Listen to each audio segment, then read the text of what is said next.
Hello everyone, so welcome to my channel Academy Villa. I am Astos and let's begin today's class.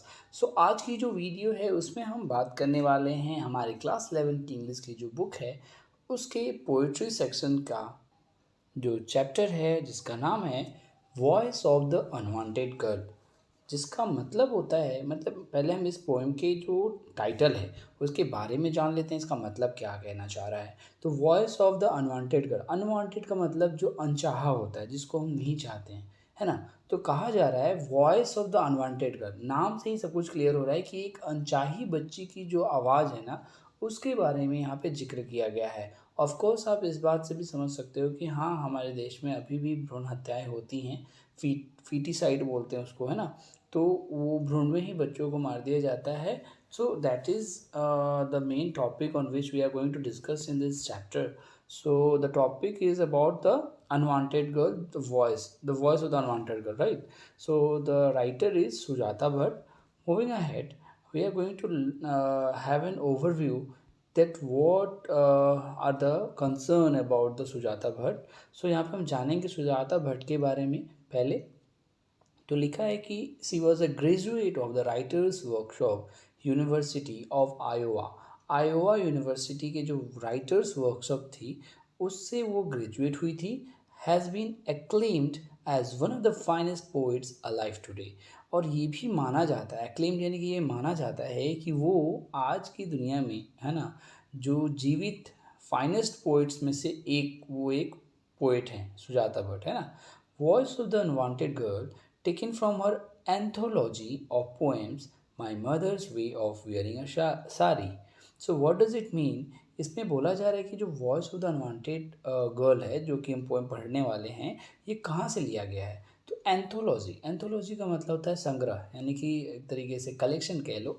तो उनकी poems का जो collection था ना सुजाता भट्ट का, उसका नाम था my mother's way of wearing a sari. तो उस पोएम के एंथोलॉजी से, है ना, पोएम के संग्रह से ये वाला पार्ट हिस्सा लिया गया था जिसका नाम था voice of the unwanted girl. आगे बोल रहा है कि exhibits her rare sensitivity and social concern.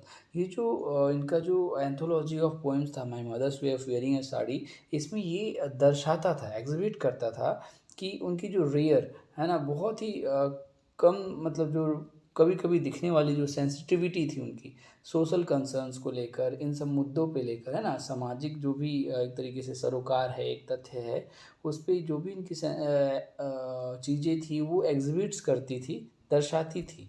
कौन? ये पोएम्स की जो एंथोलॉजी है ना।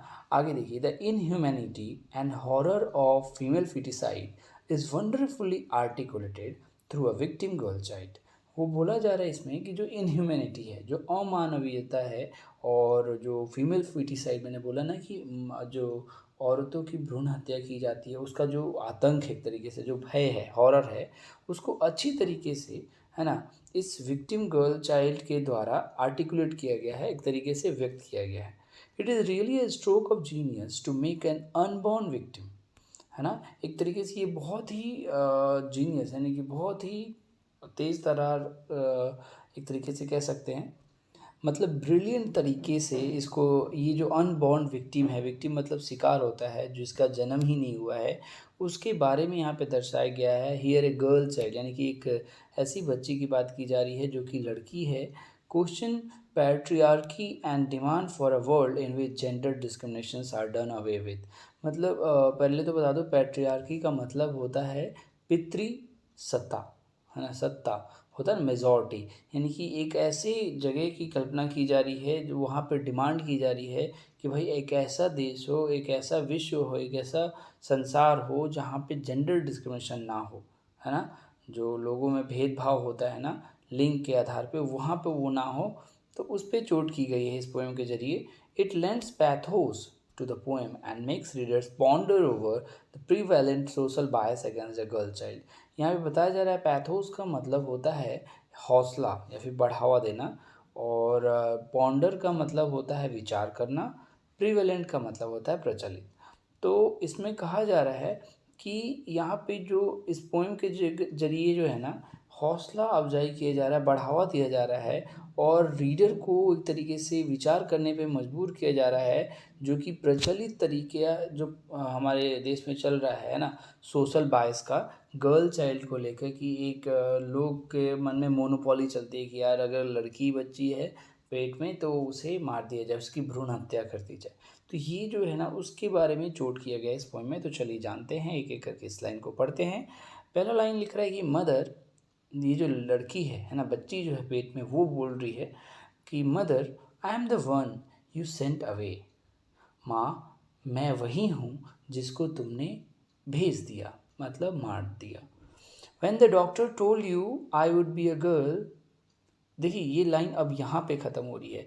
बोल रही है बच्ची कि माँ, मैं वही हूँ जिसको तुमने भेज दिया जब तुमको डॉक्टर ने बोला कि मैं एक बच्ची हूँ। यानी कि ये चेक किया जाता है कि पेट में कौन सा बच्चा है, लिंक मतलब जांच की जाती है एक तरीके से। तो ये पता चल जाने के बाद, माँ तुमने मुझे अपने से दूर भेज दिया। In the end they had to give me an injection to kill me. और अंत में क्या हुआ माँ, कि तुम्हारी वजह से, है ना, मेरी को इंजेक्शन देकर मार दिया गया। बिफोर आई डाइड, मेरे मरने के पहले, I heard the traffic rushing outside. मैंने सुना कि बाहर जो है ना, जो ट्रैफिक की आवाज़ आती है वो मुझे साफ साफ सुनाई पड़ रही थी। ऐसा वो बच्ची अपने लफ्ज़ों में कह रही है, लेकिन ये तो एक तरीके से होता है ना, मानवीकरण किया गया है, ऐसा प्रेडिक्ट किया गया है, काल्पनिक चीज़ें हैं। लेकिन ये सब दर्शाया जा रहा है ताकि लोगों को ये एहसास हो कि ऐसा हर एक वैसी बच्ची सोचती है भ्रूण में, जिसकी मृत्यु कर दी जाती है, क्योंकि उसको भी जीने का पूरा पूरा अधिकार है। तो वो यही कहती है, माँ मेरे को जब मर रही थी ना, उसके पहले मुझे ये सुनाई दिया कि बाहर की जो ट्रैफिक का रश था, जो भाग दौड़ की आवाज़ थी, वो मुझे साफ साफ सुनाई पड़ रही थी। इवन मेरे मेरे को द मानसून स्लश, है ना, स्लश का मतलब होता है कीचड़, जो मानसून में बारिश के समय में जो कीचड़ होती है उसकी भी आवाज़ सुनाई पड़ रही थी। इवन उसको the wind sulking through your beloved Mumbai. और मुझे जो हवा के उदासी से बहते हुए हवा जो थी ना मुंबई की, है ना, जो आपकी प्यारी मुंबई है, वो भी, उसकी भी आवाज़ मुझे सुनाई पड़ रही थी हवा की। I could have clause the न्यून ब्लू, नो वन वांटेड। कहा जा रहा है कि वो लड़की कह रही है, वो बच्ची कह रही है कि मैं चाहती, है ना, तो मैं अगर चाह सकती थी तो उस नियॉन ब्लू यानी कि उस नीले आकाश को भी छू सकती थी। नो वन वांटेड, लेकिन किसी ने चाहा ही नहीं। नो वन वांटेड, कोई नहीं चाहता था। No one wanted to touch me, कोई मुझे नहीं चाहता था कि मुझे छुए।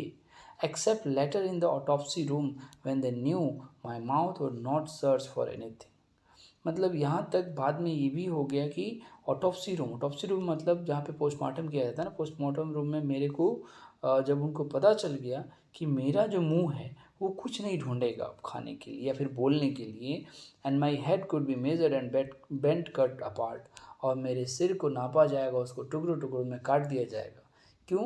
क्योंकि ऐसा ही होता है जब भी बच्चे पता चल जाते हैं कि किस टाइप के हैं, मेल और फीमेल हैं, तो उनको भ्रूण में ही उनको दवा वगैरह दे के उनको एक तरीके से ना तोड़ दिया जाता है, क्योंकि अभी बच्चे तो फॉर्म हो रहे होते हैं ना, अब वो बाहर निकलने ही वाले होते हैं कुछ महीनों में, लेकिन उससे पहले ही उनको इंजेक्शन वगैरह दे के उसको एक तरीके से डिस्पोज कर दिया जाता है। तो वही कह रही है कि एक तरीके से मुझे काट दिया गया टुकड़ों में, है ना। I looked like a slice pomegranate, जब मैं टूट गई, सब चीज़ बिखर गई अंदर ही अंदर, तो मैं एक पोमीग्रेनेट यानी अनार के दानों के भांति नज़र आ रही थी। The fruit you have never touched, वैसा फल जिसको तुमने कभी छुआ तक नहीं। Mother, I am the one you sent away, माँ मैं वही हूँ जिसको तुमने अपने से दूर भेज दिया। When the doctor told you I would be a girl, जब तुम्हें डॉक्टर ने बोला कि मैं एक लड़की हूँ, तो तुमने मुझे अपने आप से दूर भेज दिया। मैं वही हूँ जो सेकंड गर्ल, जो तुम्हारी दूसरी बच्ची कहलाती। Afterwards, as soon as you could, you put on your grass green sari, the orange stems of the Parijatak blossoms glisten in your hair। मतलब एक तरीके से यहाँ पे एक चीज़ दर्शाया जा रहा है कि, पहले ये पढ़ देता हूँ फिर समझाता हूँ, कि इसके बाद मेरे को अपने से दूर भेजने के बाद, जैसे ही तुमने मुझे अपने से दूर भेज दिया, तुमने वो तुरंत हरी भरी साड़ियाँ पहनना शुरू कर दिया, है ना, ऑरेंज तनों वाली जो साड़ियाँ थी वो पहनना शुरू कर दिया। पारिजातक जो फूल होते हैं बहुत सुगंधित होते हैं उनसे अपने बालों को चमकाना शुरू कर दिया। यानी कहने का मतलब है तुम्हारे चारों ओर सब लोग खुश हो गए। आप वैसी चीज़ें करने लगे मेरे को अपने से दूर भेजने के बाद कि सभी लोग में खुशी का माहौल छा गया कि अरे भाई चलो बला टल गई कि जो छोटी बच्ची आने वाली थी वो हमारी दुनिया से जा चुकी है। अब तो खुशी का माहौल है, अच्छे अच्छे कपड़े पहनो। तो ऐसा करके वो इस चीज़ को दर्शाया जा रहा है। आगे देखिए, एवरीवन स्माइल्ड, हर कोई मुस्कुरा रहा था, हर लोग खुश थे। But now I ask you to look for me mother, but मैं तुमसे कहूँगी माँ कि अब मेरे लिए मेरे को तलाश करो, है ना। लुक फॉर मी, मुझे मेरे लिए ढूंढो इधर उधर। बिकॉज क्योंकि I want come to in your dreams, मैं तो तुम्हारे अब सपनों में भी नहीं आने वाली। Look for me mother, look because I want become a flower, माँ मेरे लिए मेरे को ढूंढो क्योंकि ना तो मैं मरने के बाद कोई फूल भी बन सकूँगी, मुझे आप तलाश करो, है ना। I want turn into A butterfly, क्योंकि ऐसे बोला जाता है ना कि मरने के बाद इंसान तारा बन जाता है, फूल बन जाता है, बटरफ्लाई, ऐसे कर कर के। तो वही बताया जा रहा है, I want turn into A butterfly, तुमने तो मुझे पेट के अंदर ही मार दिया। ना तो मैं आपके सपनों में आऊँगी, ना ही फूल बनूँगी, ना ही बटरफ्लाई बनूँगी। And I am not a part of any one song, ना ही मैं किसी के गानों का पार्ट बनूंगी। क्योंकि जाहिर सी बात है जब बच्चे बड़े होते हैं धीरे धीरे तो लोग गानों में ही अपने बच्चों के नाम लेते हैं कि हाँ ये मेरा बच्चा है, ऐसे गीत में गाए रहते हैं। तो वही बोल रही है कि ना ही मैं अब किसी के गानों में ही गुनगुनाया करूँगी, है ना। तो तुम मुझे ढूंढो, लुक मदर, देखो माँ, look for the place where you have sent me, माँ उस जगह के बारे में जाके वहाँ पे ढूंढो जहाँ पे तुम्हें मुझे भेज दिया है।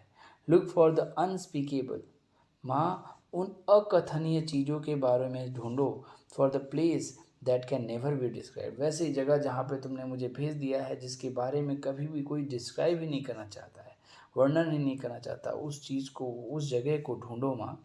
Look for me mother because this is what you have done, माँ मेरे लिए मुझे ढूंढो क्योंकि यही चीज़ है जो तुमने मेरे साथ किया है, तुम्हें मैं नहीं मिलने वाली हूँ, है ना।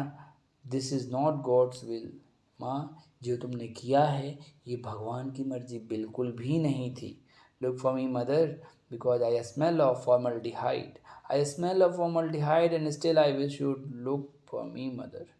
फॉर्मल्डिहाइड का मतलब एक रंगहीन गैस होता है जिसको देखकर एक तरीके से बेहोश वगैरह किया जाता है।